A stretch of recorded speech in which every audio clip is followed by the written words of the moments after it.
Saya meskipun gendut begini, itu kan saya pernah lewat pembatas. Jadi pembatasnya itu tinggi seperti ini kayaknya. Iya. Nah bolanya lari di seberang lapangan.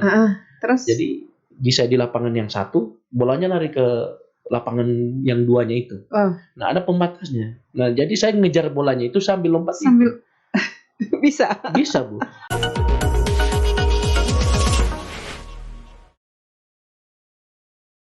Assalamualaikum warahmatullahi wabarakatuh. Jumpa lagi di podcast ini, podcast yang selalu menginspirasi. Dan tamu saya malam ini, Bapak Abdul Halim Rajiu. Beliau adalah pemain takraw andalannya Gorontalo dan alhamdulillah yang kemarin meraih medali emas. Bagaimana kabarnya Pak Halim? Alhamdulillah baik Bu. Iya, senang dapat emas. Bisa membawa nama Gorontalo, mengharumkan nama Gorontalo lewat olahraga sepak takraw. Iya. Ya tentunya sangat senang sekali ya, karena dengan adanya medali emas yang kami raih di PON kemarin itu adalah medali emas yang ketiga kalinya kami harus merebutnya. Yang ketiga kalinya selama ikut PON. Oh ya? Ya, dari 2012, 2016 sampai dengan 2021 di tahun ini. Alhamdulillah. Tapi tahun ini 2 ya emasnya. Kami di 2021 itu dapat 1 emas, 1 perunggu. Oh, 1 emas, 1 Di 2016 kami dapat 2 emas, 1 perunggu. Ya. Nah, di tahun ini kami dapat 2 medali emas dikarenakan ada pembatasan nomor permainan. Pembatasan bagaimana itu? Di sepak takraw itu Bu. Jadi di sepak takraw itu ada 4 nomor. Ya. Nomor tim, beregu, double event team, sama kuadran. Jadi ada yang main 3 orang, ada yang main 4 orang, ada yang 2 orang. Nah kami diberi kesempatan di PON tahun ini ada 2 nomor saja, yaitu kuadran. Double event yang 2 orang, sama intergu yaitu 3 orang. Seperti itu. Saya pikir takraw ini cuma 3 orang pemainnya, ternyata bisa 2 orang. Sekarang karena mungkin sudah banyak variasinya ya, bahkan olahraga ini nomor-nomor ini pun tidak dipertandingkan hanya di Indonesia saja. Nomor ini pun sudah dipertandingkan di kancah Asia, bahkan di Asia Tenggara, bahkan sampai Asia kemarin di Asian Games. Itu pun saya sendiri pelakunya di dalam pada waktu itu. Sempat ikut Asian Games. Asian Games 2018 itu kami meraih 1 medali emas, keren. 1 perak, 2 perunggu, dan di dalam Asian Games itu saya sebagai pelakunya juga di 4 nomor itu. Iya, kemarin. Tapi 2012 tidak? 2012 sudah main. Sudah main juga, yang dapat juga? Iya, Jadi Pak Halim ini sudah berapa kali yang memang Pak Halim main? Dari 2012. 2012 sudah main? Sudah main. Sudah dapat emas? Sudah dapat emas, 2016 juga. 2016, iya. Jadi saya itu, jadi nggak apa-apa ya kita balik lagi dari awal. Jadi saya pertama kali mengenal sepak takraw itu di depan rumah. Jadi ada orang tua. Di Luo? Bukan, saya orang Limboto. Orang Limboto. Katanya takraw ini orang-orang Luo yang mainnya. Di situ tempat di mana di Telaga Luo itu memang mungkin orang udah tahu ya udah takraw itu dari situ takraw, gitu. Tapi pada waktu itu kebetulan di Limboto itu di Kelurahan Kaibulan. Ada sekelompok orang tua lagi main sepalilinga. Sepalilinga itu dia pakai bola kecil, tapi orangnya melingkar. Bola kecil kayak kasti begitu atau? Bukan. Dia buatannya dari rotan Bu. Dari rotan. Nah, yang main itu orang-orang tua. Saya terinspirasi dari situ Bu. Nah, setelah 3 bulan saya bareng-bareng bersama mereka, di depan rumah itu mereka jadikan 1 lapangan. Nah dari situ saya mulai punya inspirasi besar untuk di sepak takraw. Padahal awalnya itu saya hanya pemain bola. Tapi ya saya pikir di sepak takraw juga. Berarti beda ya Sepalilinga itu sama takraw itu? Atau Bedanya itu kan kalau sepak takraw. Itu sepak takraw. Bedanya di sepak takraw yang sekarang yang saya lakukan itu ada netnya. Kalau itu tidak, Bu, itu melingkar. Jadi melingkar. Jadi siapa yang dapat bola terus mati, dia nanti jongkok di tengah-tengah gitu. Seperti itu. Itu kan permainannya sepak takrawnya Gorontalo. Iya, tapi bolanya memang bola takraw. Bolanya bola takraw tapi terbuat dari rotan. Itu pun bentuknya kecil. Seperti itu. Tapi selain itu ada juga yang main takraw. Iya, ada. Jadi dari situ, Bu. Jadi usia berapa waktu itu? Saya kelas 2 SMP kalau nggak salah pada waktu itu. Iya. Nah, setelah dari situ di sekolah di SMP 2 Limboto, kebetulan ada guru saya yang lagi ngecek siapa yang bisa main takraw, saya langsung angkat tangan. Katanya ada turnamen di antar sekolah. Oh ya Pak, saya ikut. Nah dari situ, Bu. Setelah dari situ ternyata ada pemilihan untuk ke PPLP. Saya pun ikut bareng bersama teman-teman, ada beberapa orang, dan alhamdulillah saya bisa terpilih menjadi atlet PPLP, dan pada waktu itu sempat lari. Karena dengan dengan tempaan kerasnya latihan, ya berbagai macam kerinduan. Mungkin dulu masih keanak-anakan mungkin umurnya ya, jadi masih ada rasa rindu sama orang tua. Oh, jadi memang tidak bisa pulang itu selama latihan itu. Pulangnya nanti hari Minggu, tapi saya pada waktu itu lari. Nah, berarti kelas 2 SMP itu sudah resmi jadi pemain takraw. Sudah resmi. Nah, dari situ setelah kelas 1 SMA saya dipanggil lagi sama Pak Herson Taha. Dia guru. Dia pelatih. Dia pelatih saya, bahkan dia yang bawa kemarin di PON. Beliau. Nah, dari situ sampai di tahun 2006 itu saya dipanggil lagi masuk PPLP yang di sini di Jalan Bali. Yang dekat sekolah kesehatan. Dari situ. Nah, dari situ setelah saya dipanggil ke PPLP itu, dari situ saya sudah mulai mengembangkan semua. Saya sudah lupa yang namanya rindu dengan keluarga, saya sudah lupa semua. Cinta dengan takraw. Saya sudah mulai mendalami sepak takraw. Hingga akhirnya sampai dengan saat ini bisa membawa nama baik Provinsi Gorontalo meskipun hanya melalui olahraga sepak takraw ya. Jangan bilang meskipun. Ya, artinya begini. Kadang kan ada orang, kita kalau terlalu mengangkat itu kan ada orang yang nggak suka itu. Nah, kita pun tidak mungkin akan dan kita tidak bisa memaksa mereka harus menyukai. Oh iya, nggak boleh. Karena itu hanya urusannya kita pribadi aja kan. Iya. Kalau orang yang senang ya alhamdulillah. Kalau nggak senang ya alhamdulillah juga, membuat apa. Yang penting kan ini loh kami. Artinya kami memang sudah banyak makan uang daerah. Tetapi di sisi lain sudah berbuat untuk kami daerah. Sudah berbuat. Iya. Seperti itu. Iya, jadi kan dari 2012 ya sudah mendapatkan medali emas, kemudian 2016, 2018 yang Asian Games. Kemudian 2021 ini kan. Nah itu atlet selain Pak Halim itu ganti-ganti atau? Yang di mana maksudnya? Yang selama berapa kali main ini?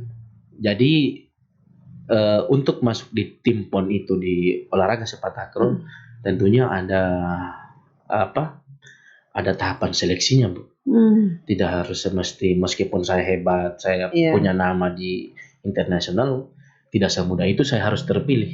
Kita ada prosesnya dari awal, kita harus mengikuti tahap seleksinya. Dan alhamdulillah pada waktu itu di tahap seleksi itu, qadarullah Allah turunkan bahwasanya saya harus Masya Allah. pergi untuk bertarung di PON. Dan alhamdulillah segala sesuatu hajat niatnya saya tersalurkan semua. Bahkan orang-orang itu mengatakan kamu luar biasa, udah gendut begini tapi masih bisa. Iya, saya juga lihat videonya kan. Saya bilang ini orangnya besar tapi bisa begitu, bisa memainkan bola. Jadi gini Bu, orang setiap kali datang lewat itu ngomongnya begitu. Kata saya, bukan saya yang hebat itu Allah, bukan saya. Coba kalau Allah nggak ada di dalam diri saya, pasti saya nggak bisa berbuat. Karena di dalam diri saya ada Allah, jadi segala sesuatu itu jika dia mengatakan innama amruhu idza arada syai'an ya, ayaqula lahu kun fayakun, segala sesuatu itu bisa jadi semua. Saya meskipun gendut begini, itu kan saya pernah lewat pembatas. Jadi pembatasnya itu tinggi seperti ini kayaknya. Iya. Nah, bolanya lari di seberang lapangan. Terus? Jadi bisa di lapangan yang satu, bolanya lari ke lapangan yang duanya itu. Nah, ada pembatasnya. Nah, jadi saya ngejar bolanya itu sambil lompat. Bisa, Bu. Bahkan bolanya jadi umpan, dan pelaku smash-nya itu dia mukul sampai masuk, Bu, mati. Ya Allah. Itu jadi saya udah katakan ke mereka, kita sekarang itu kalau mengandalkan sesuatu kekuatan dalam diri kita, kita nggak bisa. Itu egois. Iya, egois. Karena kalau kita tidak menyertakan Allah di dalam diri kita nggak bisa berbuat apa-apa. Saya bilang gitu. Karena sebelum kita melakukan sesuatu itu kan kita harus niat dulu, harus memang tulus dan ikhlas. Nah, orang kan mungkin ya kita belak-belakan aja, Bu, ya. Jadi orang hanya melihat sesuatu yang sudah diraih gitu. Tapi mereka nggak bisa lihat dari awalnya, prosesnya seperti apa. Proses dari awalnya. Anak saya udah 3, Bu. Ya. Istri saya hanya 1. Nah, di situ orang nggak bisa berpikir, wah, Halim udah senang, Halim udah punya mobil, udah punya rumah, udah begini. Mereka hanya lihat yang bisa mengkritik yang enaknya aja. Tapi yang mereka nggak tahu itu saya bangun pagi, harus tinggalkan anak istri, ya kan? Betul. Saya pulang, mereka sudah tidur. Saya pergi latihan lagi, mereka masih tidur siang, ya kan, seperti itu. Nah, ini mereka yang saya pikir mereka nggak sampai ke dalamnya gitu. Bahkan sampai apalagi kalau platnas, Bu. Kayak di 2018 itu kan. Jadi saya pernah ikut, saya timnas itu dari 2010. 2010 itu saya udah masuk timnas. Sudah masuk timnas. Iya, di umur 19 tahun. Alhamdulillah di umur 19 tahun itu saya udah masuk timnas. 2010, 11, 12, 2013, 16, 16, 17, 18. Saya masuk timnas. Nah, jadi saya pikir bukan sesuatu hal yang mudah ya. Apalagi yang paling berat itu di saat saya di SEA Games 2017 sama Asian Games 2018. Kenapa? Saya udah punya keluarga. Udah ada harus meninggalkan anak-anak masih kecil. Di situ yang beratnya. Nah, itu jadi rindu itu berat, Dilan. Memang berat, Bu. Ya, beratnya itu ya harus tinggalkan mereka berjauhan. Seperti itu. Kalau ya masalah batin apa, jadi saya lebih berat rindu daripada latihannya. Tapi latihannya memang luar biasa, Bu. Kayak memang harus disiplin. Iya, kayak di Sukabumi itu kan kami harus joggingnya itu ke gunung. Jaraknya 1 jam. Terus gunungnya nggak ada yang lari. Nggak ada dataran rendah. Pokoknya dia jogging itu mulai dari start ke atas terus. Ke atas. Baru turun lagi. Nggak ada turunnya, Bu. Pokoknya naik. Sampai saya itu di akhir-akhir itu tinggal jalan itu. Merangkak ya kayak kayak laba-laba. Allah ya karim. Tapi itu jika ada kesungguhan di dalam diri kita, saya pikir Allah akan Allah akan berikan segala sesuatu apa yang kita minta, Bu. Seperti itu. Iya, jadi tidak bisa hanya mengandalkan kemampuan sendiri, tetap harus ada penyertaan Allah. Iya, jadi sudah sekarang usianya berapa? Saya udah 30, jalan 31. Jadi kan selama ini sudah mendapatkan meraih medali emas. Itu setiap dapat emas itu apa saja hadiah dari pemerintah? Bukan hadiah ya, reward. reward, kayak apresiasi. Jadi mohon maaf ya, bukan saya pamer, saya. Tapi kan ini tetap harus. Ya, ini buat motivasi. Motivasi buat yang lain. Ya mungkin ada anak-anaknya yang sekarang masih dalam tahap ingin mau cari bakat ya. Tapi saya pikir di olahraga ini pun insya Allah bisa mengangkat ekonomi kita juga. Nah di sepak takraw ini saya udah, ya bukan sombong ya, udah banyak ya reward yang udah diberikan oleh pemerintah ke saya. Saya dari segi ekonomi, alhamdulillah, mobil juga udah punya rumah. Jadi penghasilan saya kemarin, jadi gini Bu, di Asian Games itu dengan 4 nomor permainan, saya di kategori 4 itu saya masuk, dan di setiap nomor itu kami dapat medali, dan ternyata di setiap peraihan medali itu kami dibayarkan, ada bonusnya. Wow, itu berapaan itu, boleh ada bocorannya? Ya, saya bocorkan sedikit ya. Jadi pada waktu itu saya dapat 1,350. Masya Allah. 1 miliar 3 M, iya. 1 miliar 350. Satu medali atau itu 4 keseluruhan? medali. Iya. Jadi dari situ saya terangkat semua dari segi ekonomi. Bahkan saya pun diangkat jadi seorang ASN juga, Bu. Iya, kan biasanya begitu ya. Kalau yang atlet-atlet berprestasi itu pasti diangkat jadi ASN. Sekarang tugas di mana? Saya di Kemenpora. Tapi saya vertikal, Bu, karena saya masih aktif, masih atlet. Jadi saya masih vertikal. Jadi belum ya bisa dikata belum wajib ngantor lah. Karena kantor saya mungkin masih di lapangan. Begitu. Jadi orang mungkin bilang saya udah kaya, udah enggak. Tapi ayolah kita lihat dari belakang dulu. Seperti apa proses hidup kita. Kalau kita memang benar dan kemauan. Ya. Jadi gini, saya mungkin pernah dengar ya. Kalau kita mau sukses, kita harus dekat-dekat orang yang sukses. Iya, betul. Ya. Jadi mau jadi orang baik, dekat-dekat dengan orang baik. Jadi gitu. Jadi pegangan saya itu. Kalau saya mau cari orang yang inilah, orang yang minimal ya bisa berbagi dengan ilmu dengan saya. Jadi dari situ saya belajar.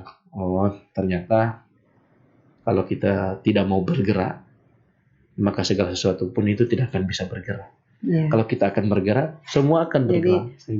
Gitu dalam diri saya mengatakan. Untuk 2021 ini bonusnya katanya rumah ya, dapat rumah. Kemarin yang dapat rumah itu hanya Hendra Pago, teman saya. Dia kebetulan Hendra Pago itu bukan yang itu pemain lama juga kan? Iya, dia senior saya, senior. Beliau pelatihnya toh? Bukan, dia atlet masih pasangan saya kemarin. Kebetulan dia domisili kota, jadi dia dapat rumah. Iya. Ini reward ini kan berdasarkan, jadi kalau Pak Wali memberikan hadiah rumah. Jadi saya tuh kemarin udah nawarin juga, saya bilang saya mau pindah kota, siapa tahu. Siapa tahu dapat. Kalau di kabupaten apa? Kabupaten Gorontalo saya kurang tahu, karena saya udah di Bone Bolango kan. Bone Bolango dapat juga kan? Iya, kata Hamim kemarin kan pas ketemu nanti diacarakan di bulan Januari begini. Mudah-mudahan. Dapat apa? Rumah juga? Saya mungkin kurang tahu, Bu. Saya karena belum dapat bocoran juga kan. Ya mungkin, yang jelas ada bonus. Ya, mungkin bonusnya berupa uang gitu. Iya. Bisa jadi seperti itu. Karena 2018 juga saya dapat. Kan 4 orang yang berangkat. 4 orang. 4 orang. Jadi 2 orang dari kabupaten. Kabupaten kalau sepak takraw itu ada berapa orang, Bu? Pelatih itu dari Pak Hersus sama Pak Noldi itu sebenarnya kabupaten. Sama Wahyu Ramadan. Terus bagaimana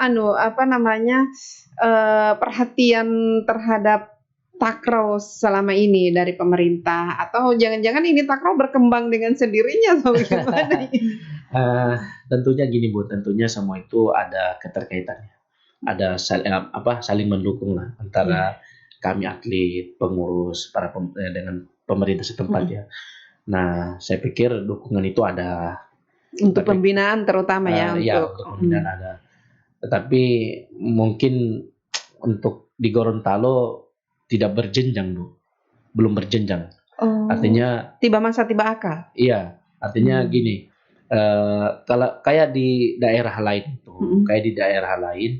mereka ada klub-klub anak-anak yang pembinaan bibit-bibit anak-anak. Kayak sepak bola kan, ada yang SSB yang masih di sini yang ada baru satu di Luo, di Telaga. Nah, tapi itu pemerintah yang ini atau mungkin klub sendiri mereka bikin sendiri atau bagaimana? Saya kurang tahu, Bu. Yang jelas itu sudah lama, bahkan saya tidak pernah bertanya-tanya tentang itu. Kalau tidak salah di Luo itu ada Tugu Takraw ya? Iya, itu ada bola kan, bola besar itu kan. Nah, gornya mereka itu yang di sebelah itu. Itu gornya anak-anak di situ. Terus? Nah, seandainya di Gorontalo akan dibuka, mungkin perhatiannya akan dibukakan satu klub-klub di setiap daerah ya, apa di setiap kecamatan apa. Saya pikir sepak takraw di Gorontalo lebih luar biasa lagi. Jangan sampai setelah Pak Halim dan kawan-kawan ini pensiun, ini malah emasnya tidak dapat lagi. Begini, jadi untuk persoalan ada yang menggantikan dengan tidak itu kan tergantung kemauannya orang. Nah sekarang kan minum dulu. Oh iya. Nah sekarang itu kan ada PPLP, Pusat Pendidikan Olahraga. Cuman PPLP ini apakah dia setiap jangan sampai nanti ada event baru itu gini Bu, latihan lagi begitu. Jadi PPLP itu kan mereka dianggarkan dari Kemenpora. Seperti itu. Jadi mereka dianggarkan dari Kemenpora. Mereka wajib hukumnya latihan. Setiap hari. Jadi mereka itu sudah dibiayai. Bahkan kan dulu saya tinggal di situ juga di PPLP. Jadi alhamdulillah selama saya berkarir di olahraga ini, sampai dengan lulus S1 itu saya nggak pernah bayar sekolahnya. Bahkan sampai kuliah itu saya nggak bayar, malah dibayarkan saya. Itu alhamdulillah sekali. Berbalik sekarang karena udah punya anak kan, saya harus bayar anak-anak. Suruh main takraw lagi anak-anak. Anak-anak sudah besar-besar atau masih? Yang pertama itu udah SD kelas 1. Yang kedua TK. Cowok cewek? Yang cewek pertama. Yang kedua itu cowok udah TK, yang satunya lagi baru umur 2 tahun lebih. Ada enggak di antara dua orang ini yang mulai mungkin yang kecil itu. Yang kecil malah. Yang kecil itu mungkin fotokopi. Dia yang masih 2 tahun itu. Iya, masih 2 tahun semua. Iya, dia kayak apa yang saya lakukan itu dia kayak terinspirasi gitu. Kalau saya lagi nonton itu di HP, nonton takraw. Papa, boya takraw. Saya langsung ambil. Dia mulai ada perhatian di situ. Kayak kalau saya lagi ngaji di dia rumah. Dia ikut juga. Dia ngerampas Al-Quran itu, Bu. Saya kasih buku dia nggak mau. Dia maunya Al-Quran. Jadi saya perhatikan. Kayaknya anak ini punya bakat nanti. Kayaknya dia akan mengikuti bakat saya gitu. Bahkan kalau dia lihat saya lagi megang bola yang sepak bola, dia nendang sendiri. Dia ambil, kalau dia lihat saya pakai sepatu, dia ambil sepatu sendiri. Dia pakai sendiri. Kalau saya lagi di rumah lagi treadmill, dia ikut Papa, juga. Nunu. Begitu. Nunu. Jadi dari situ, Bu. Jadi saya pikir, jadi kayaknya ini anak ini punya kelebihan lah. Mungkin yang bisa melanjutkan karir saya. Seperti itu. Iya. Berarti sudah banyak atlet-atlet takraw ya sekarang ini. Tapi saya lihat YouTube ini, Pak Halim ini ada channel YouTube juga ya, Abdul Halim Rajiu. Nama channel beliau, silahkan di-subscribe ya. Karena banyak juga hal-hal yang menginspirasi yang sering beliau ya konten beliau ya upload di YouTube dan ternyata bukan cuman atlet tapi apa namanya ada juga yang terakhir saya lihat lagi mengaji, lagi selawatan. Ya ini luar biasa ini. Nah ini Pak, saya lihat kan tadi ada apa ya tentang atlet yang pindah daerah. Iya. Ini juga trending topik. Iya. Iya, jadi gini, masalah yang tadi Ibu lihat itu ya di YouTube saya. Jadi mereka itu karena mungkin di daerah tidak tersalurkan apa yang mereka inginkan menjadi untuk mengikuti PON kemarin. Karena dengan adanya keterbatasan,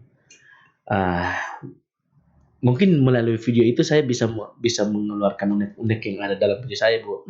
Jadi mewakili mereka ya, ini. Mewakili mereka. Nah, jadi di video itu saya mengeluarkan statement ini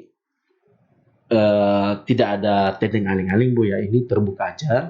Jadi di sisi lain saya tidak mau bela mereka. Di sisi lain pun saya tidak mau bela menjatuhkan pemerintah Provinsi Gorontalo. Karena saya maunya di antara. Karena mungkin melalui video ini melalui video saya yang tadi itu saya pikir akan mereka bisa sadari gitu karena mereka pernah berjuang bersama-sama dengan saya. Jadi dan ternyata di video yang saya tag itu ada hatersnya juga ternyata. saya dikasih pertanyaan saya nggak jawab. Iya, ada beberapa pertanyaan ada itu beberapa saya lihat. Pertanyaan, bahkan ada juga yang ganjung saya. Langsung saya bilang gini ke itu yang komentar. Kalau saya nggak jawab kenapa? Mau apa? Saya bilang gitu. Ya saya kan nggak punya. Bahkan saya bilang kan di video itu saya hanya menghibur. Dia bilang saya nggak terhibur. Bodoh amat mau terhibur nggak? Kalau nggak terhibur ya tidak usah nonton. Iya, tapi dari sekian banyak yang saya sudah upload di YouTube itu, nah itu yang paling banyak yang nonton itu yang baru, bayangkan baru berapa jam yang lalu. Sekarang yang nonton itu udah mendekati 500 ya, udah mendekati 500 ya. Jadi saya pikir saya nggak saya tidak mau menyimpan sesuatu. Ini kan mengungkap fakta sebenarnya fakta. ya. Bahkan saya pun Ibu jujur ya, saya nggak mau ada yang tersimpan dalam diri saya gitu. Apa hujah saya di hadapan Allah? Ya saya salurkan mau marah, ada yang marah, ada yang senang, ya terserah. Yang penting kan kewajiban kita sebagai YouTuber gitu kan, kita salurkan. Bahkan saya tidak apalagi namanya, saya tidak mau menjatuhkan orang. Kenapa? Untuk apa keuntungannya mau jatuhkan orang? Ya kan begitu. Betul. Bahkan saya pikir melalui video ini mungkin orang-orang juga bisa lebih mawas diri lagi. Mungkin mereka bisa berpikir jernih lagi kan. Bahkan saya katakan di YouTube itu jika kalian menonton video saya ini, jangan hanya melihat dengan pikiran saja, tetapi buka hati kalian. Maka kalian akan bisa tahu bagaimana realitanya di dunia ini. Saya bilang gitu. Tapi ya itulah. Kalau nggak ada haters, kita itu nggak berkembang. Ya betul, kita tidak akan introspeksi diri. Bahkan saya bilang ke mereka, kalau ada yang salah kritik aja gitu. Biar saya perbaiki lagi kan. Betul. Di sini sambil belajar. Kenapa saya harus datang ke sini juga podcast sama Ibu Femi ini? Saya pikir ya kita sama-sama belajar. Bahkan kadang orang datang ke saya, kamu ini cerdas, pintar. Allah, saya bilang saya itu sebenarnya nggak pintar. Saya itu bahkan cerdas itu nggak jauh.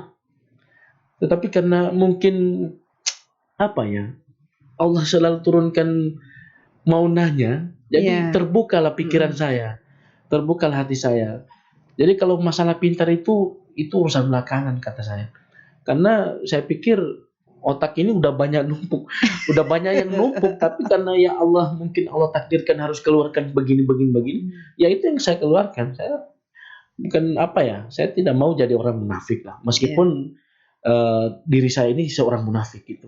Tapi saya nggak mau saya menyimpan sesuatu. Kalau memang apa namanya ya disampaikan lah sesuai dengan karena gini Bu, fakta karena yang ada. Apa yang ada di dalam diri kita ini kan kita nggak bisa mungkin menyimpan sesuatu hal yang busuk gitu, ya kan? Karena kemurnian Allah itu saya pikir dia tidak akan bisa masuk dalam diri kita seketika kita kotor di dalam diri kita, gitu kan? Saya ambil umpama gelas ini. Gelas ini seketika dia kotor, tidak akan pernah mungkin kita akan tuangkan air. Pasti kita akan cuci dulu. Masuk Bu ya? Iya. Seperti itulah diri kita. Bagaimana Allah akan masuk di dalam diri kita, sedangkan diri kita kotor, ya kan? Iya. Jadi saya pikir. Tapi kan meskipun kotor, misalnya dia terus berdoa. Iya, jadi gini Bu, masalah kotor dan berdoa itu sudah pasti apa ya? Itu udah pekerjaan kita sebagai manusia Bu ya. Ya kan? Tapi bagaimana caranya? Kita tetap mengistiqomahkan apa yang ada dalam diri kita ini. Gitu. Nah sekarang kan banyak orang-orang yang saya pikir saya pikir mereka terlalu mendalami, terlalu sehingga mereka bisa kamu gini, ya kan? Nggak usah ini ya, kamu gini. Ya kalau saya enggak lah, saya pikir semua itu di dunia ini tempat kita bukan bermain-main, tapi di dunia inilah tempat kita untuk mencari jalan yang terbaik. Seperti itu. Nah, kita kembali ke yang tadi, yang atlet yang pindah daerah itu. Apakah itu tidak merugikan Gorontalo sendiri ketika ada atlet-atlet yang, apalagi kalau atlet yang bagus-bagus ya, kemudian pindah dan mereka akan mewakili daerah lain untuk bertanding begitu. Kemarin mereka mewakili daerah lain. Iya, sekarang kan lagi tanding mereka. Oh iya. Tentunya sangat merugikan sekali Bu ya. Udah pasti. Karena dari kecil mereka dibina di PPLP. Mereka jadi hebat-hebat itu kan di PPLP. Tetapi ya mau gimana lagi. Karena itu udah jadi hak mereka. Itu sudah menjadi ketentuan mereka untuk pindah. Karena ini juga saya pikir menyangkut masa depan mereka. Tidak ada juga yang bisa melarang yang bisa menahan. Jadi bumi Allah ini kan luas. Kalau seandainya di sini kita tidak dapat, kan ada di tempat lain seperti itu. Yang mungkin itu yang ada di dalam dirinya mereka.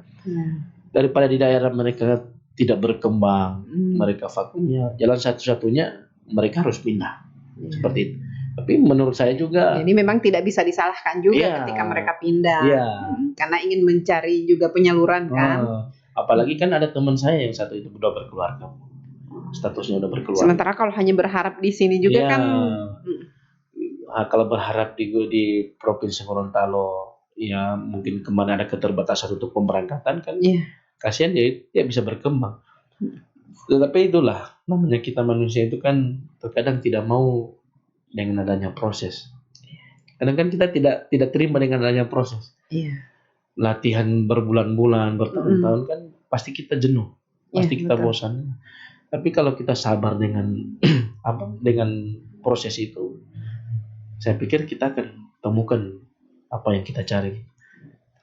Seperti Pak Halim tidak ada niat untuk bikin klub-klub sepak bola, sepak takraw ini, atau mungkin sekolah untuk masih usia berapa sampai berapa begitu, kemudian berjenjang lah. Sebenarnya kalau untuk sekarang ini bayang-bayangnya untuk ke situ sudah ada, tapi karena waktunya aja yang belum ada, karena saya masih aktif kan. Harusnya kemarin saya sudah mau pensiun, ternyata dipanggil lagi. Tapi kan tidak ada batasan umur ya? Untuk PON kemarin tidak ada batasan umur. Tapi yang di PON kali ini mungkin saya juga belum terlalu tahu pasti bagaimana mekanismenya. Yang jelas di PON nanti yang akan dilaksanakan di Aceh dan di Sumatera yang di Sumut itu, akan dibagi menjadi 50-50. Jadi senior 50, setengah-setengah. Senior yang 50, juniornya 50. Seperti itu. Memberikan kesempatan ya, kepada junior juga. Tapi saya pikir sekarang itu kan saya udah 30, orang bilang masih muda, masih. Iya kan, kalau 30 kan masih muda. Masih boleh main lagi. Masih boleh main. Tapi berat badan ini udah berat badan ini yang senang. Tapi kalau dipikir kan sering takraw ini kan olahraga kan, masa tidak bisa tidak bisa turun. Makanya orang bilang ke saya, kami ini body shaming ini. Olahraga tapi badannya nggak turun. Saya memang aslinya gemuk. Dari kecil. Kayak anak saya yang terakhir itu, model saya seperti itu, masih kecil. Iya. Jadi badan saya itu bukan gendut, full. Berisi. Berisi semua. Nah, sampai dengan di PPLP itu saya ini udah kecil kok. Masih sekolah itu, waduh. Timbangan saya 120. Yang masih sekolah itu? Masih sekolah. Sekarang kan kemarin ikut pon itu saya 107. Timbangan saya. Tidak ada batasan ya, tidak ada persyaratan timbangan berat badan harus sekian begitu. Tapi saya di tahun 2010 2011 timbangan saya 89. Kecil. Lebih kecil ya. Kecil. Tapi nggak tahu sekarang kenapa. Mungkin pengaruh faktor udah berkeluarga juga kali mau. Makan. Pikirannya juga mungkin sekarang udah nggak kayak dulu lagi, banyak memikirkan hal-hal yang mungkin yang tidak bermanfaat di dunia ini kan. Nah sekarang kan lebih fokus ke sininya, artinya lebih mengkerucutkan lagi kehidupan saya sehari-hari seperti apa gitu. Rencana ke depan apa kira-kira? Ya rencana ke depan ini kan kemarin mohon maaf ya, kemarin saya sempat kami kemarin sempat dijamu oleh Pak Rektor. Ketemu dengan beliau di ruangannya, saya langsung disapa, bahkan langsung ditanyain, kamu minta bonus apa? Kata Pak Rektor. Saya dengar kamu mau pindah ke UNG, kata Pak Rektor. Jadi saya bilang, iya siapa tahu di UNG bisa kan ada fakultas olahraga. Langsung saya bilang, kalau Bapak berkenan, saya mau Pak pindah ke UNG. Ini bukan saya, tapi saya nanya kamu mau tidak? Iya. Pak Rektor ini sebenarnya minggu ini mau podcast di sini, dia lagi ke Jogja. Iya. Jadi, ya sudah, kalau kamu mau pindah, hari ini saya tunggu suratnya. Siang itu saya buatkan surat. Langsung bikin. Iya. Karena status saya masih Kemenpora kan, Bu, yang pendidikan. Ya, mumpung beliau sudah mengungkapkan itu, mungkin saya pikir itu rezeki Bu juga buat saya. Iya. Apa salahnya saya harus berjenjang ke situ? Bahkan saya kan saya sebenarnya Bu, hidup saya itu ya apa yang sudah terjadi itulah yang Allah siapa tahu kan di kampus bisa mencari juga.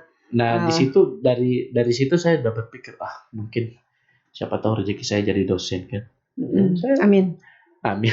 Jadi saya langsung bikin suratnya.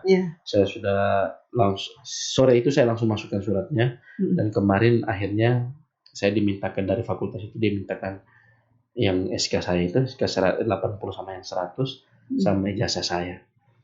Nah untuk proses tinggal menunggu realisasi. Ya, menunggu realisasi dari antara Kemenporanya sama yang. Oh iya kan harus ada ini lolos butu ya. Tapi untuk pindah.